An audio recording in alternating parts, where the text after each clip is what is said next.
안녕하세요. 반갑습니다. 암 환자의 친구 신갈래비입니다. 여러분, 제가 암 진단을 받고 나서 화급하게 막 어떻게 암을 대하지, 극복하지 이렇게 생각하면서 제가 알게 된 것은 이 암 치료의 세계가 참 정글과 같다는 생각하게 되었습니다.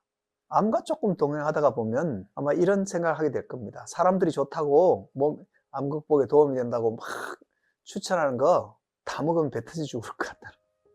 그리고 뭐냐 하면 이리 하라고 제안하는 거 다 하면 과로사 할 것 같은 그런 수많은 정보와 지식들, 또 이러한 요법들이 있습니다. 참 정글 같다 이런 생각을 했습니다.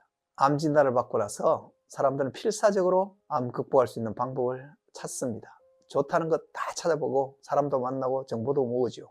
저도 그 과정을 직접 겪었습니다. 그런데 그 과정에서 한 가지 분명히 보게 된 것이 있습니다. 암치료의 세계는 오만과 편견의 세상이라는 것입니다.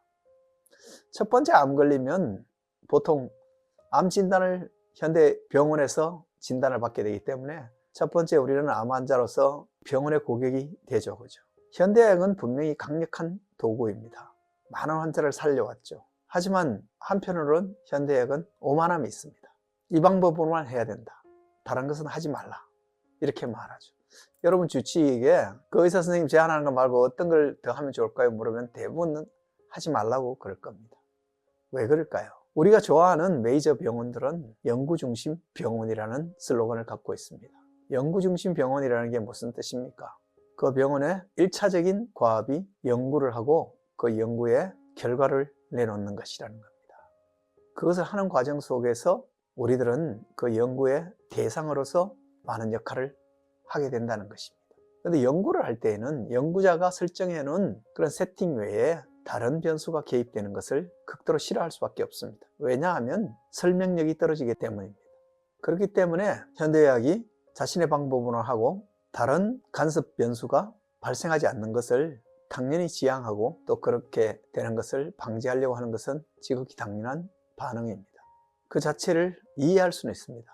그렇지만 내가 환자로서 내가 연구 대상으로만 역할을 해야 된다는 것 자체를 흔쾌히 받아들이기가 어려운 면도 있습니다. 그래서 현대의사에 의존해서 수술을 받고 방사선하고 뭐 이렇게 치료를 하다가 그것만 가지고 부족한 것 같아서 또 다른 한의사를 찾거나 한의원을 찾고 또는 뭐 자연의학, 대체의학 또 뭐 이런 의학들을 만나게 됩니다. 또 다른 의미에서의 문제점들을 보게 됐어요. 왜냐하면 굉장히 편견이 강하다는 것입니다. 서로를 인정하지 않는다는 것입니다. 배제한다는 것. 그리고 뭐냐 하면 그들이 하는 치료법이 실제로 암을 극복하는 여정에 있어 미치는 영향력이 미미함에도 불구하고 그것을 굉장히 확대해서 과장해서 설명하고 그것을 요구할 때가 참 많다는 것입니다. 그런 것 중에 제가 놀란 것 중에 하나는 어디 가면 차가버섯을 먹고 차가버섯으로 뭐 관장하고 하면 암이 난다고 하면서 차가버섯 때문에 올인하는 데도 있습니다. 또 어디를 갔더니 풍욕을 많이 해야 된다 그러면서 하루에 10번씩 풍욕을 시키는 데도 봤습니다. 또 어디를 갔더니 된장 찜질이 유효하다 그러면서 된장을 막 계속 뭐 찜질 시키는 데도 봤어요. 어디를 갔더니 소금을 많이 먹어야 된다면서 소금을 막 계속 강조하는 데도 봤어요. 그 듣고 있으면 그것만 하면 나을 것처럼 이렇게 솔깃해지게 만들기는 합니다. 근데 좀 지나고 보면 편견을 강화시키는 그런 면이 많다는 것을 느끼게 되었습니다. 그래서 암치료의 세계는 현대의학은 오직 자기만의 진리라고 생각하면서 오만한 면이 있고 다른 대부분의 의학들은 객관성이 떨어지는 편견을 갖게 만드는 그런 역기능이 있다는 사실을 발견하게 되었습니다. 우리는 어떻게 해야 될까요? 내 문제를 해결하기 위해서 해결해야 될 과제가 뭔지를 깊이 숙지하는 분별력이 우리에게 필요하다고 생각합니다.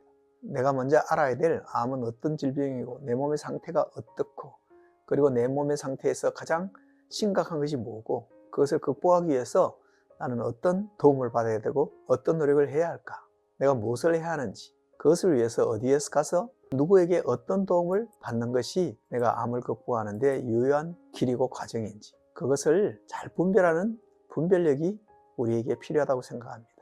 그 분별력을 가지고 그 목적에 맞게 의료진을 선택해야 합니다.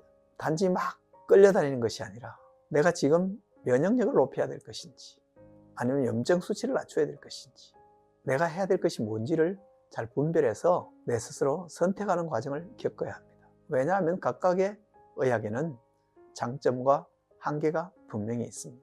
현대의학은 진단을 잘하고 설명을 잘하는 면이 있습니다.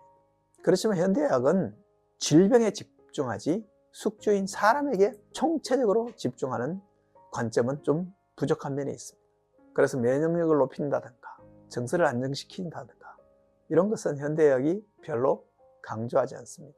그렇기 때문에 우리는 총체적으로 암을 극복하는 영역, 내가 극복하기 위해서 해야 될 영역이 뭔지를 생각해서 어느 하나를 맹신하고 몰빵하는 것이 아니라 어떻게 이것들을 잘 조합해서 내가 암을 극복해야 할 것인가를 생각하는 지혜와 분별력이 필요합니다. 암치료의 세계는 오만과 편견의 정글과 같은 것입니다. 그런데 우리는 이런 오만과 편견의 세상에서 정보와 지식만을 막 모으려고 생각하는데 그것이 아니라 그보다 더 중요한 것은 각각의 변수가 갖는 함수값, 즉 어느 정도의 유의성이 있는가를 분별하는 분별력이 필요하고 그것을 해결하는데 가장 좋은 툴, 수단, 그것이 어떤 요법일까 하는 것에 대해서 분별해보는 노력과 지혜, 그것이 우리에게 필요합니다. 여러분에게 이런 지혜와 성찰이 있기를 소망합니다. 감사합니다.